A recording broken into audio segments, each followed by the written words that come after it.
Hi, my name is Dwight Mahalitz. I'm President of Effective Managers. Thanks for joining me on this video. It's the first of a series that we're going to have in place and available for managers in organizations. Our intent is to give you some very key concepts that are important to management, give them to you in a few minutes in a way that you can understand them and use them in your day-to-day managerial life. They're all on a subject that's very dear to my heart, accountability. So any of you that have been attending any of my webinars or read any of my materials will know that accountability is very, very important in our organizational work. But what is accountability? And that is the subject of our very first one. We hear a lot about accountability in organizations. You hear about the accountable organization. You hear about the accountable individual. You hear about, are you accountable? Am I accountable? Who's accountable? But what is accountability? Would people even know what accountability is if it hit them over the head? Well, that's the purpose of our very short video today. I hope you enjoy it. Let me just share my screen. I have a few slides that I would like to share with you, which will give you a much better sense of, excuse me, which will give you a much better sense of what we want to cover off in the entire series, but also to give you the setup for accountability in organizations. So the starting point is, as I said at the beginning, what is accountability? How do we use accountability in organizations, and does it really matter in terms of the work that we need to do? So the starting point for this one, as for any of our different concepts for effectiveness, is all about work. And work in organizations is all about obtaining and achieving the strategy for the organization. Most organizations are pretty good at developing strategies. Here we have the vision. It might be a 3-year vision, it might be a 5-year vision, maybe 10 years, but you can imagine this Pegasus that is out there and is beautiful and is going to be gorgeous. But what happens 3, 5, or 10 years down the road? The result tends to look much more like this. And this isn't because of any ill intent of any individual. It's because it's very difficult to get everybody working in the same direction when it comes to strategy execution. So if we want everybody to be working towards strategy execution, we then have to ask ourselves, how can people be effective in terms of doing that?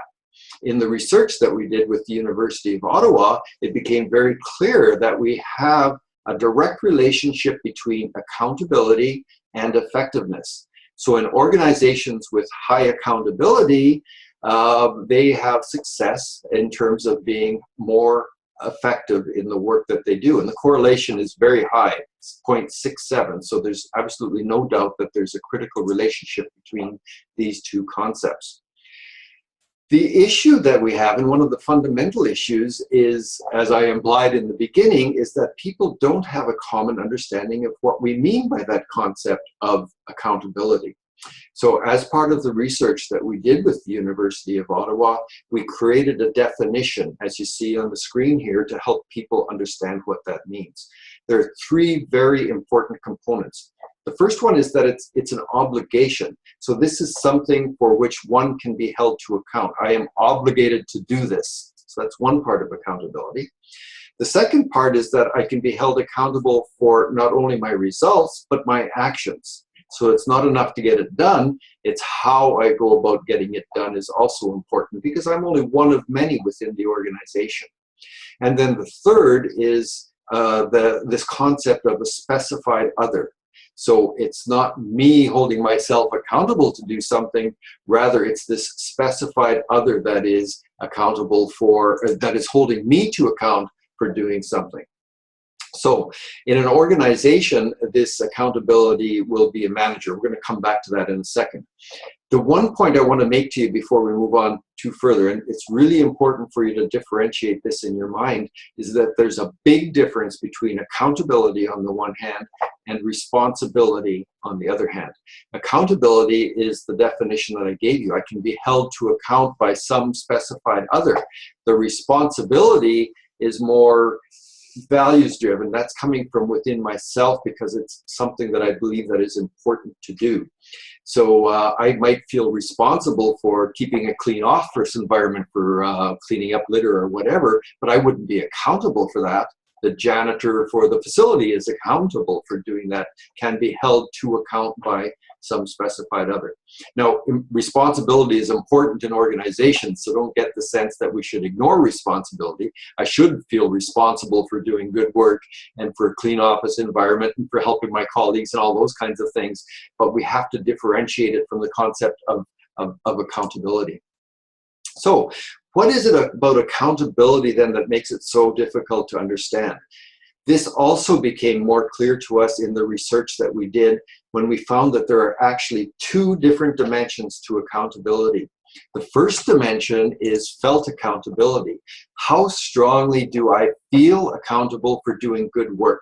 And in our database of everyone who's been assessed in terms of managerial effectiveness, managers self-report that 8.7 out of 10 is their score of themselves for feeling accountable for doing good work. So that would be an A+ if this was a term paper.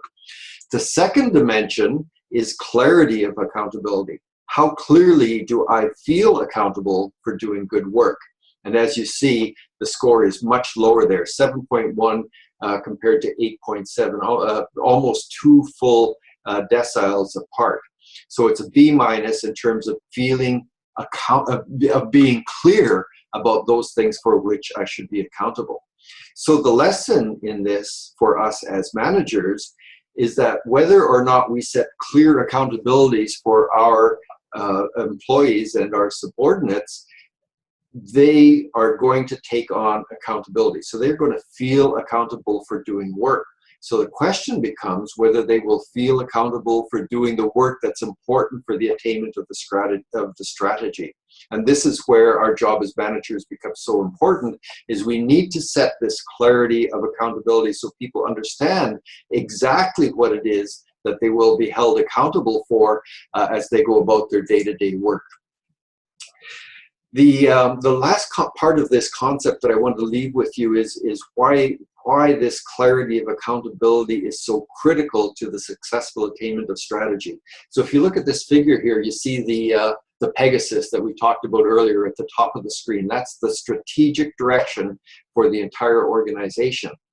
If the CEO isn't clear with the vice presidents in terms of specifically what they're accountable for doing differently as a result of the execution of this strategy, then there can tend to be a little bit of drift. So the CFO will put their spin on it, the COO will put their spin on it, the person in human resources might put a slightly different spin on it. Again, not because they're not anxious to help implement the strategy, of course they are, it's because they are looking at it through the filter of finance or operations or human resources in terms of how they're going to execute and use and set priorities for their work. Then if that starts happening at the vice president level, you can see where it can become skewed a little bit further and then right down to the front line until we end up with the funny looking horse instead of the Pegasus. So part of the job of the CEO is to ensure we have this clarity of accountability, delegation right down the organization. And if you have that in place, then everyone is pulling the organization in the same direction. Their work is reinforcing each other's work, and all of them can be clear about those things for which they are accountable. So when they're making decisions and when they're taking initiatives, they're doing them within that context. They're doing them within the certainty that they're really helping the organization to do the work that is the most important. So thank you very much. I really appreciate everyone's attention. There are many free resources available on the Effective Managers website, so please check it out there, www.effectivemanagers.com. You can also register there for our e-newsletter and have a free subscription to that, see downloaded materials, connect to our YouTube page, and if you'd like to connect with me directly on LinkedIn or through Twitter, please do that. Thank you very much.